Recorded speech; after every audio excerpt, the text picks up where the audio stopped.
A paz do Senhor para todos. A nossa lição de hoje é a lição de número 9 do segundo trimestre do ano de 2019, que tem por título A Arca da Aliança. Nós já passamos pelo pátio, adentramos no pátio, passamos pelo altar do holocausto, pela pia de purificação, adentramos no lugar santo e hoje nós estamos dentro do lugar santíssimo, lugar santo dos santos, onde somente os sacerdotes, sumos sacerdotes, poderiam entrar uma vez ao ano, no dia da expiação. E nesse cômodo do tabernáculo havia somente um objeto, que era um objeto chamado Arca da Aliança. Nesta lição nós vamos ver o que era a Arca da Aliança, o que a Arca da Aliança representava, do que materiais, né? Os materiais que ela foi feita e o que ela tipificava nos dias de hoje, no Novo Testamento. Então nós vamos ao texto áureo que nos diz: pendurarás o véu debaixo dos colchetes e trarás para lá a arca do testemunho. Para dentro do véu, o véu vos fará separação entre o lugar santo e os santos dos santos. Então, relembrando aqui, havia dois lugares no tabernáculo, que era o Santo dos Santos, que era separado por um véu ou uma cortina, era separado do lugar santo do santo, o lugar santíssimo. A verdade prática: por meio de Cristo Jesus, podemos encontrar-nos com o Deus Santo e Misericordioso. No Velho Testamento, somente o sumo sacerdote poderia encontrar-se com Deus, falar com Deus, pedir perdão a Deus, entregar seu sacrifício do povo. Então o povo dependia dessa intercessão do sacerdote para perdão dos seus pecados. E hoje, por meio de Cristo Jesus, por meio daquele sangue que ele derramou na cruz, pelo amor de Jesus por nós, hoje nós podemos nos encontrar com Deus Santo e Misericordioso. Hoje nós podemos conversar com Deus, nós podemos ter livre acesso à presença de Deus, graças ao grande amor do nosso Senhor Jesus, que tem por mim e tem por você. Vamos valorizar esse amor. Vamos valorizar. A leitura bíblica em classe está em Êxodo, capítulo 25, versículo 10 ao 22, que nos diz: também farão uma arca de madeira de cetim. O seu comprimento, aqui nós vamos ver como foi preparada essa arca, como foi feita, quais as ordenanças que Deus deu a Moisés que fizesse esta arca. Também farão uma arca de madeira de cetim. O seu comprimento será de 2,5 côvados, e a sua largura de 1,5 côvado, e de 1 côvado, e a sua largura de 1,5 côvado, e de 1,5 côvado a sua altura. E cobri-las de ouro puro, por dentro e por fora a cobrirás. E farás sobre ela uma coroa de ouro ao redor. E fundirás para lá 4 argolas de ouro. E as porás nos 4 cantos dela. 2 argolas num lado dela e 2 argolas no outro lado dela. E farás varas de madeira de cetim e as cobrirás com ouro. E meterás as varas nas argolas aos lados da arca, para se levar com elas a arca. As varas estarão nas argolas da arca e não se tirarão dela. Depois porás na arca o testemunho que eu te darei. Também farás um propiciatório de ouro puro. O seu comprimento será de 2 côvados e meio e a sua largura de 1 côvado e meio. Farás também 2 querubins de ouro batido os farás nas 2 extremidades do propiciatório. Farás um querubim na extremidade de uma parte e o outro querubim na extremidade da outra parte. De uma só peça, com o propiciatório, fareis os querubins nas 2 extremidades dele. Os querubins estenderão as suas asas por cima, cobrindo com as suas asas o propiciatório, as faces deles, uma defronte da outra. As faces dos querubins estarão voltadas para o propiciatório. E porás o propiciatório em cima da arca, depois que houveras posto na arca o testemunho que eu te darei. E ali virei a ti e falarei contigo de cima do propiciatório, do meio dos 2 querubins que estão sobre a arca do testemunho. Tudo que eu te ordenar para os filhos de Israel. Então, nessa leitura bíblica em classe, estão as ordenanças de Deus quanto à arca da aliança ou arca do testemunho. A arca da aliança era preparada de madeira de cetim ou acácia, por dentro e por fora revestida de ouro puro, ouro puríssimo. De comprimento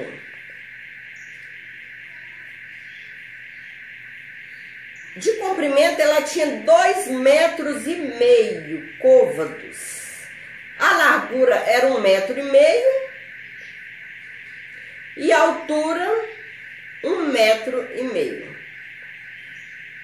São os valores aproximadamente desta arca.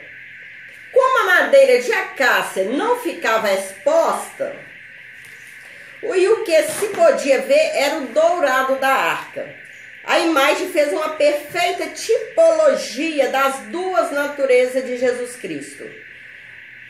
Verdadeiro homem e verdadeiro Deus.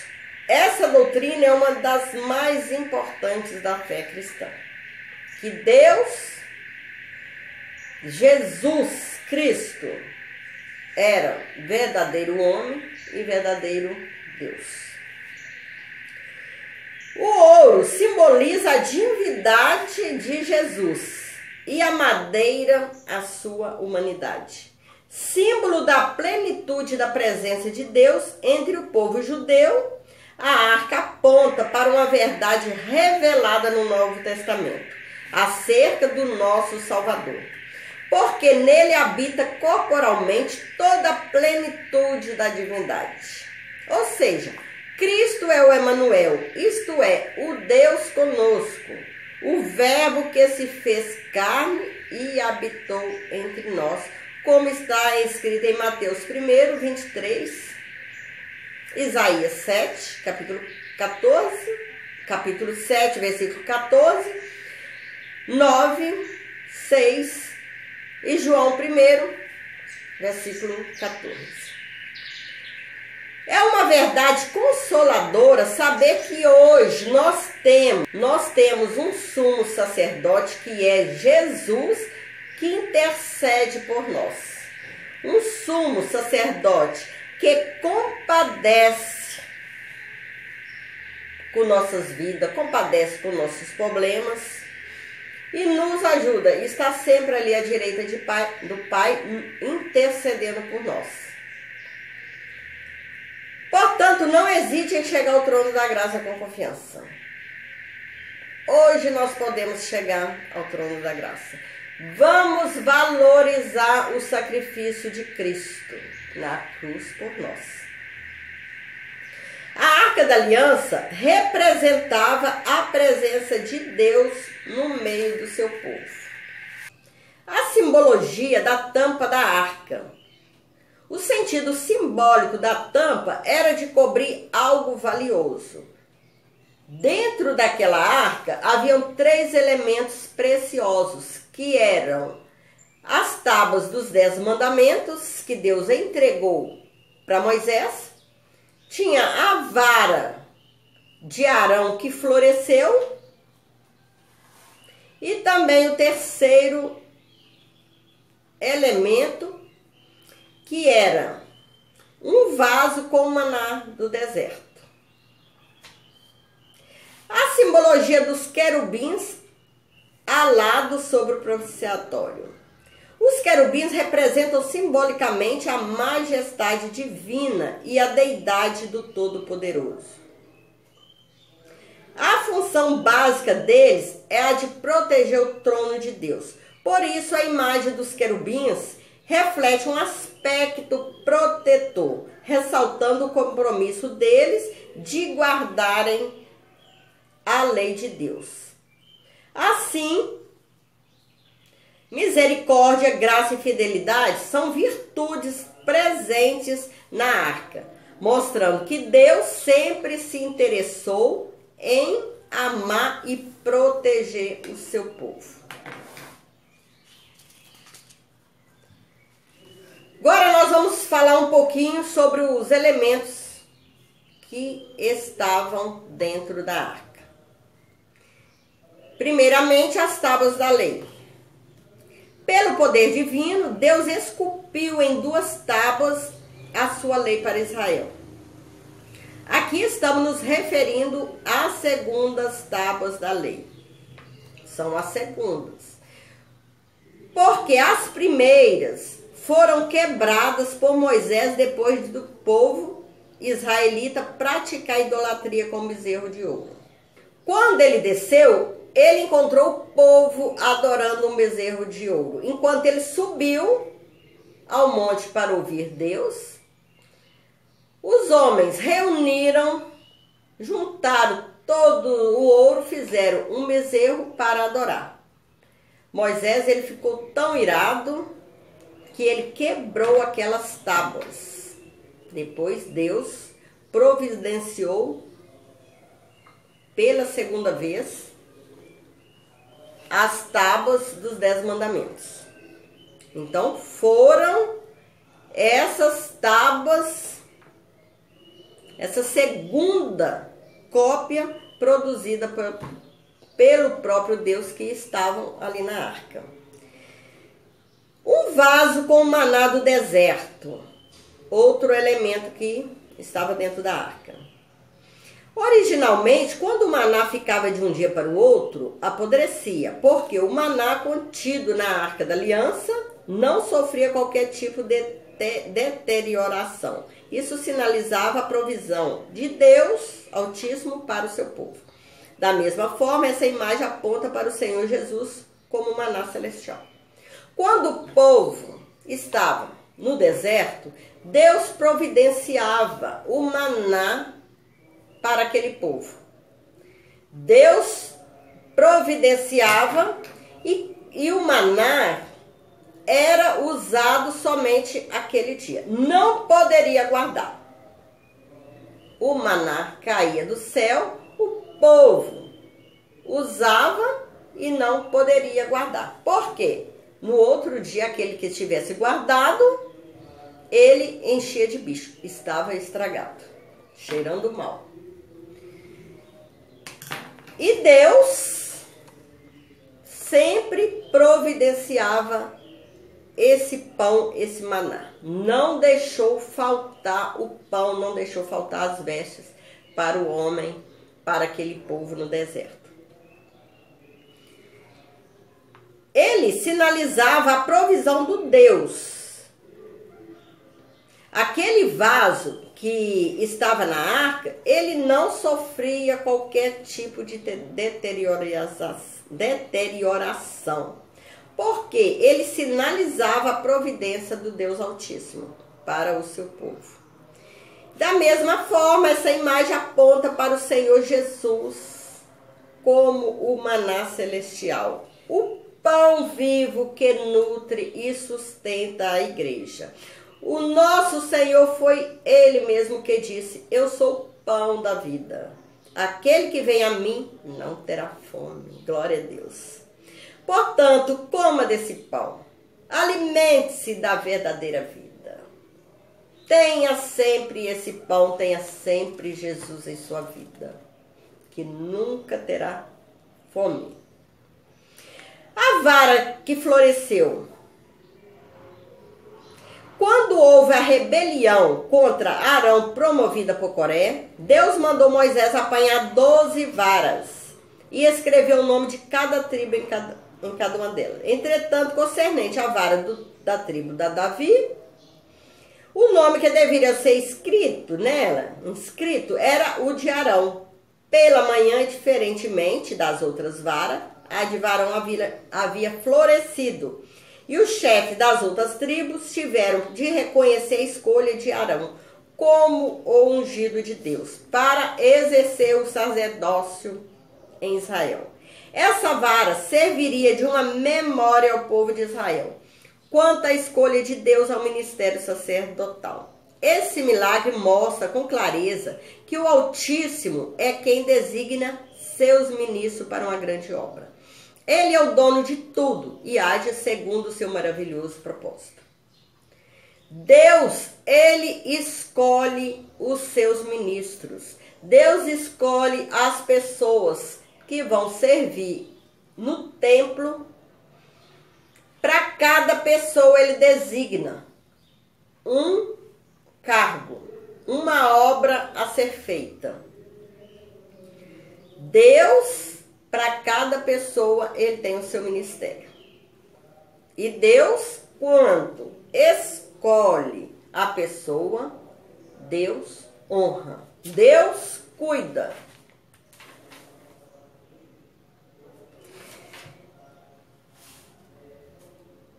Então, chegamos à conclusão desta lição. Nesta lição, vimos que a Arca da Aliança era um grande símbolo da presença de Deus entre o seu povo e que nos aponta para a obra completa de Jesus Cristo para a sua igreja. Nesses últimos dias, o Senhor nos deixou o Consolador.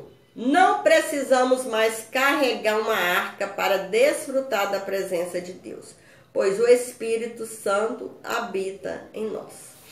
Essa arca, como o povo estava no deserto, caminhando no deserto, não tinha lugar fixo para ficar, paravam, descansavam. Então, quando eles levantavam para seguir a viagem, seguir em frente, essa arca era levada nos ombros. Era carregada e simbolizava a presença de Deus. Hoje, nós não precisamos mais carregar essa arca. Depois que Cristo veio, se entregou por nós, pelos nossos pecados, nós não precisamos mais carregar essa arca, porque nós podemos desfrutar da presença de Deus, pois o Espírito Santo habita em nós. Graças a Deus.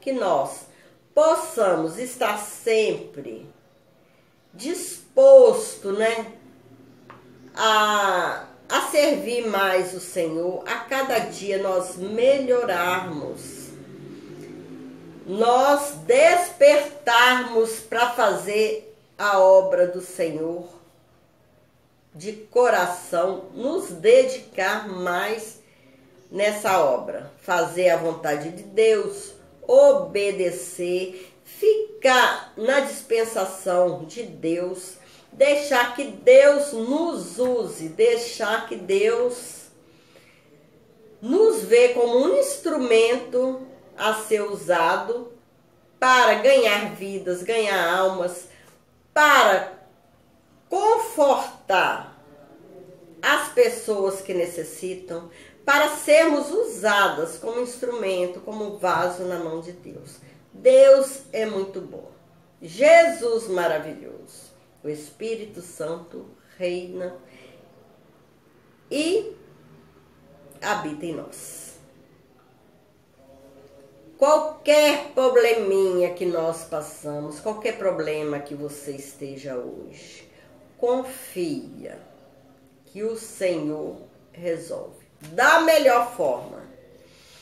Que nós possamos,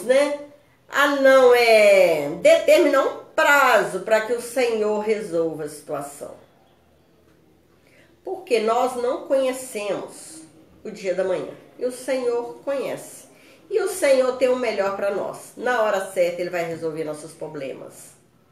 Creiamos que o Espírito Santo habita em nós e nos consola, nos conforta, nos ajuda a enfrentar qualquer problema. Porque a solução vem. Deus é fiel. Que essa palavra possa penetrar em cada coração. Que a palavra de Deus possa criar raízes. Você que ainda não se decidiu a deixar Deus governar a sua vida, Deus dirigir a sua vida, pense que o Senhor quer o melhor para nós. É muito bom que a gente deixe Deus governar a nossa vida, que a gente se entregue a Jesus para que Jesus cuida de nós. Que nós não sabemos o que é melhor para nós. Hoje, o melhor que nós achamos que é o melhor para nós hoje, amanhã poderá ser a nossa destruição. Porque nós não temos o poder de ver o que acontece amanhã. As consequências. Então, Deus, Ele sabe o amanhã. Que Ele possa continuar cuidando de nós e nós fazermos jus do amor de Jesus. Então, que todos fiquem na dispensação do Senhor e que Deus abençoe cada um. Vamos continuar servindo ao Senhor. Vamos continuar deixando Deus, deixando Jesus guiar nossas vidas. Sermos instrumentos na mão de Deus. Que Deus possa abençoar cada um.